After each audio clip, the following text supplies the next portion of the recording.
De tout temps, l'homme a inventé des outils pour agir sur le monde.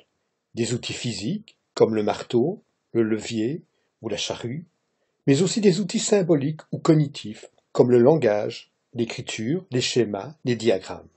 Avec le développement des technologies, les outils cognitifs sont aujourd'hui de plus en plus répandus et font de plus en plus partie de notre environnement.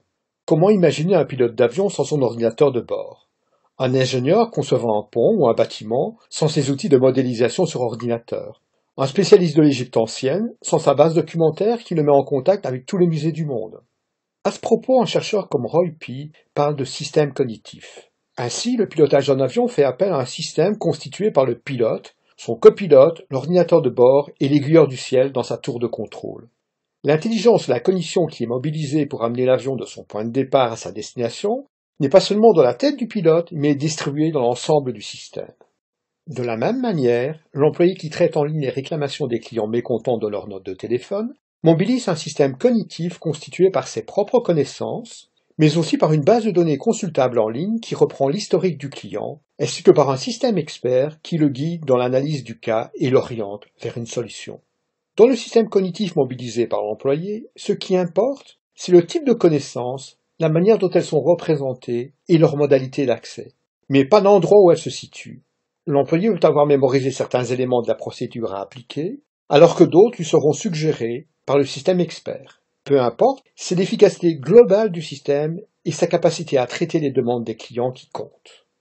Gabriel Salomon met en évidence les liens très étroits qui existent entre les différentes composantes du système cognitif mobilisé pour traiter une situation.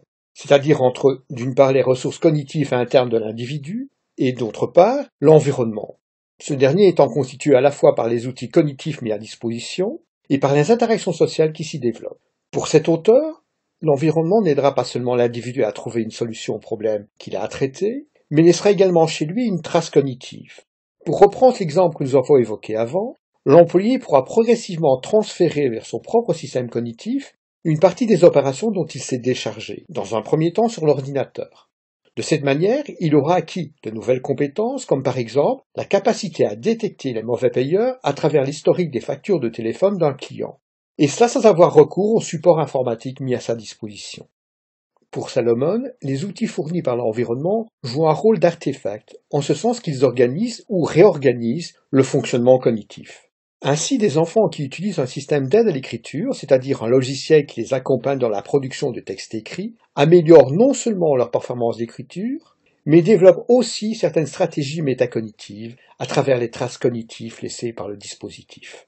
L'existence de ces traces cognitives permet de penser que, lorsque les enfants qui ont utilisé l'outil d'aide à l'écriture devront par la suite réaliser d'autres travaux d'écriture, ils pourront mobiliser ces traces, ce qui les rendra plus performants, même en l'absence de l'aide apportée par le logiciel d'écriture. Ce mode d'apprentissage correspond à un processus en spirale, où les outils fournis par l'environnement participent au développement de la cognition individuelle, qui en devenant plus performante rend les activités distribuées plus efficaces. Salomon décrit ce processus comme une véritable coopération, un enrichissement mutuel entre activités individuelles et distribuées.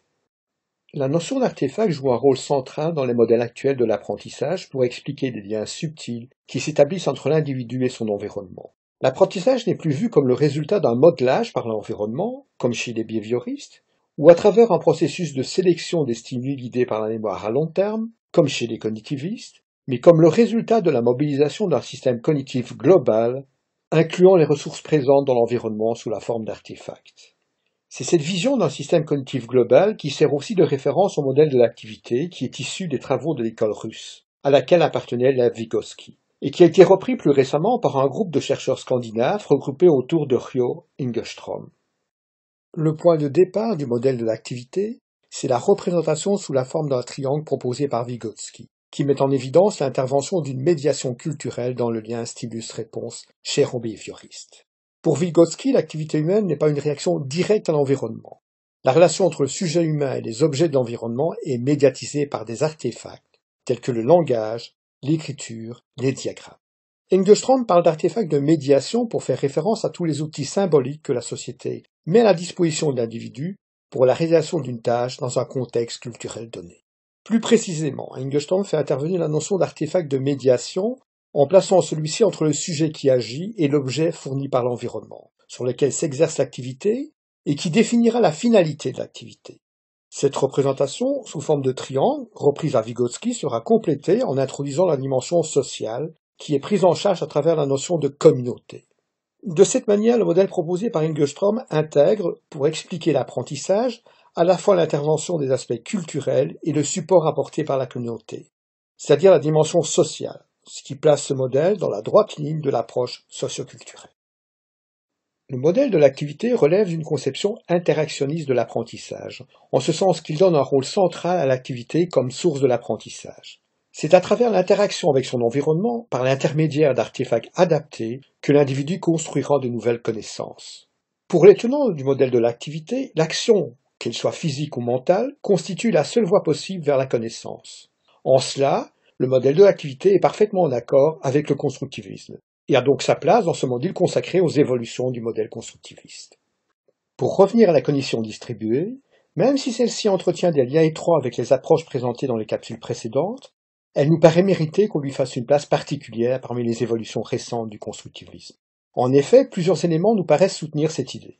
Tout d'abord, la cognition distribuée propose une interprétation originale de certaines notions mises en avant par le culturalisme, en prenant appui sur l'omniprésence des technologies dans de nombreux contextes d'apprentissage.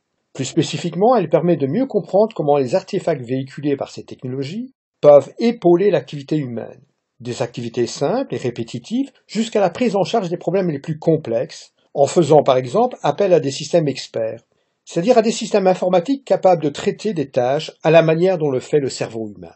Ensuite, la cognition distribuée contribue à faire éclater la représentation classique de l'intelligence, limitée aux capacités intrinsèques de l'individu, pour proposer une vision élargie de celle-ci, qui intègre les outils symboliques mis à disposition par le contexte culturel et social. Enfin, la cognition distribuée conduit à questionner le système d'éducation tel qu'il fonctionne aujourd'hui, qui fait la part belle à l'activité individuelle et qui se montre encore réticent à l'idée de permettre aux élèves d'utiliser en classe des moyens technologiques évolués, en particulier lorsqu'il s'agit de contrôler les connaissances. Pour illustrer notre propos, on peut évoquer le temps qu'a mis la calculatrice à être acceptée à l'examen, ou encore l'utilisation limitée d'outils comme les correcteurs orthographiques, comparé au temps consacré en classe à l'apprentissage des règles de grammaire et d'orthographe.